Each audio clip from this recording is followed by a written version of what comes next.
Kalau saya menilainya ada satu hal lagi. Apa tuh? Yaitu ya kepentingan Pak Jokowi menjelang usai masa jabatannya. Karena kalau kita lihat kan Kumham misalnya ya, itu pasti ada kaitannya dengan bagaimana desas-desus ya Pak Yasona Lawli ditegur keras oleh Pak Jokowi karena mengesahkan kepengurusan PDI Perjuangan yang isinya para striker itu. Dan kemudian juga tentu saja kepentingan dari pemerintah terhadap beberapa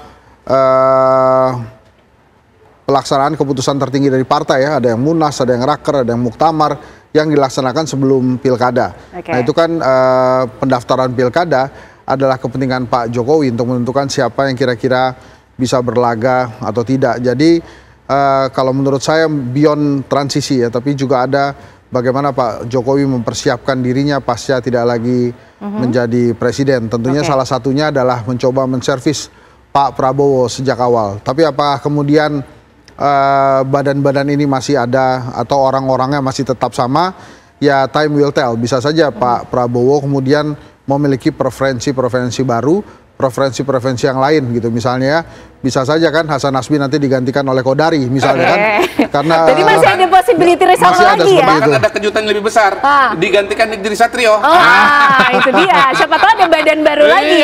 Tapi yang menjadi pertanyaan berikutnya, 2 bulan tuh memang yang diekspektasikan apa sih dengan perombakan ini? Apakah betul 2 bulan itu sebenarnya untuk 5 tahun atau memang ada possibility juga nanti ternyata ada reshuffle lagi nih, reshuffle keempat setelah Pak Prabowo dan juga Gibran ini terpilih menjadi presiden dan wakil presiden. Kita akan membahasnya nanti untuk Anda pemirsa, usai jeda.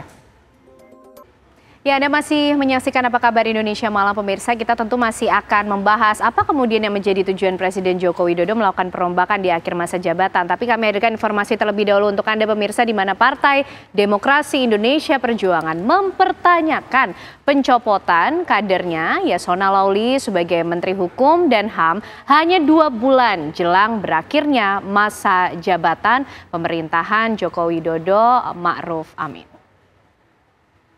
Apakah Pak Yasona itu di reshuffle padahal kabinet kurang berapa 2 bulan gitu karena alasan strategis tentang efektivitas pemerintahan, alasan politis. Karena Pak Yasona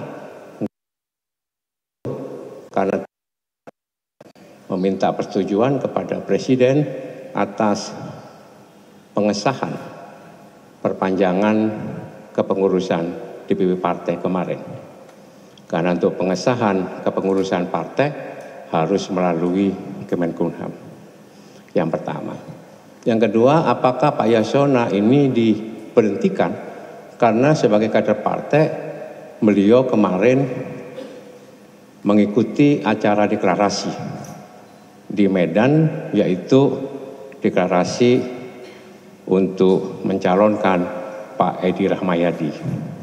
Itu pertanyaan yang kedua.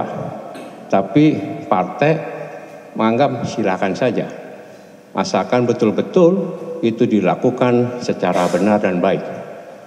Yang ketiga, apakah kita di dalam melakukan reshuffle kabinet itu tidak dibatasi atau tidak berpikir adanya etika pemerintahan.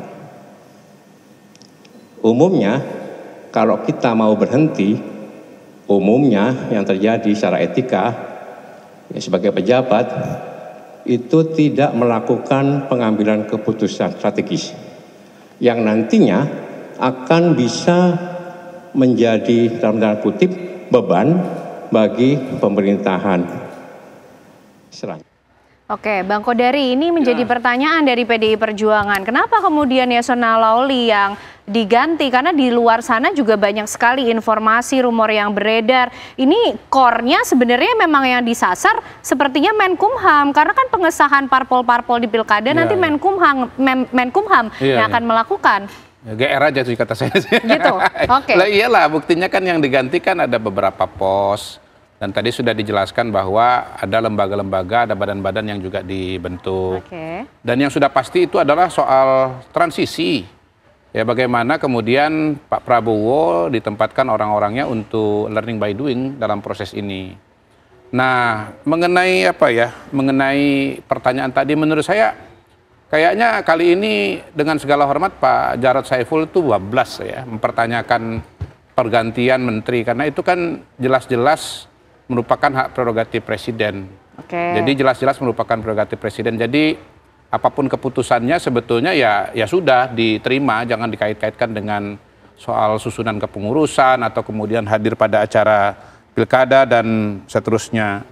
Nah, yang ketiga kalau dari saya, kalau misalnya Pak Jarod mengatakan bahwa kalau di akhir masa jabatan jangan melakukan pergantian, kayaknya beliau ini kader lama atau kader baru di PDI Perjuangan.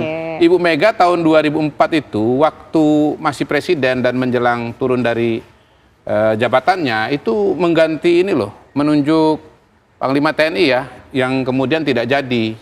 Pak siapa namanya? Ria Mizat Triakudu, yang begitu Pak SBY jadi presiden tidak dilanjutkan prosesnya. Jadi Pak Jarod ini pertanyaannya kader lama atau kader baru. Dan yang terakhir nih, ini saya yang mau tegas-tegasan aja. Justru seharusnya PDI Perjuangan itu nggak ada lagi menterinya di situ, nggak usah nunggu di reshuffle, tarik aja. Gitu. Karena PDI Perjuangan kan bersikuku bahwa pemerintahan Pak Jokowi ini sekarang adalah kegelapan demokrasi, gitu loh. Kalau kegelapan dan ya PDI Perjuangan merupakan yang putihnya begitu ya, ya jangan gabung dengan yang gelap-gelap. Jadi harusnya PDI yang menarik duluan aja sebelum ada perombakan gitu. Betul. Menurut saya malah PDI Perjuangan yang menyandera Pak Jokowi dengan cara tetap naruh menteri-menterinya, tapi kemudian nyerang-nyerang Pak Jokowi terus gitu. Jadi pertanyaan soal etika itu juga tidak perlu dijawab dong justru berarti. ini malah bumerangnya lebih gede lagi kepada Pak Jarod Saiful Hidayat. Jadi menurut saya statement Pak Jarod itu sebetulnya memukul Pak Jarod sendiri dan PDI Perjuangan dengan sangat-sangat telak. Ngapain PDI Perjuangan masih ada di sana? Tarik aja menterinya kalau memang bersikeras bahwa pemerintahan sekarang ini adalah kegelapan demokrasi. Gitu ya Bang Kodari. Iya dong. Bang Hensat melihatnya juga seperti itu nggak? Karena 2 bulan nih apa sebenarnya yang kita ekspektasikan dari 2 bulan? Bahkan Kepala Badan Nasional Gizi Nasional yang baru diangkat nih, kantornya juga belum ada loh Bang Hensat. Ya kalau masalah kantor kan di IKN masih luas, jadi bisa ke IKN. Masih nunggu bangun kan tapi. Ya itu kan masih, jadi maksud saya masih ada waktu lah. Tapi kalau untuk PDI mundur apa enggak itu juga sebetulnya jawabannya terserah Pak Jokowi juga. Kalau Pak Jokowi nggak mau nge-reshuffle juga nggak usah dipaksa-paksa Bang Kodari. Jadi terserah Pak Jokowi aja. Jadi kalau Pak Jokowi mau mundur. Tapi yang menarik juga, yang mungkin luput dari Pak perhatian. Jokowi kalau mereshuffle jangan disoal juga ya. Enggak, makanya kan prerogatif gitu ya. Ya itu justru yang menarik adalah mungkin yang luput dari pandangan ya. Adalah desas-desus sebelumnya kan ada Siti Nurbaya Abu Bakar tuh, yang juga akan diganti katanya kader Nasdem. Tapi nampaknya setelah Pak Surya Paloh berbaik-baik kepada Pak Jokowi, ditahan. Tidak jadi reshuffle ya. Jadi jadi makanya saya katakan bukan hanya tentang transisi, tapi juga tentang kepentingan Pak Jokowi, dan itu wajar saja. Masa reshuffle semuanya demi Pak Prabowo dan Gibran kan? Tapi ada juga lah kepentingan-kepentingan dia di akhir masa jabatan ini, karena menurut saya justru krusialnya itu adalah di injury time. Gol-gol cantik itu terjadinya di injury time, makanya dijaga betul oleh Pak Jokowi, jangan sampai kemudian pertahanannya kebobolan kan. Makanya ada gini.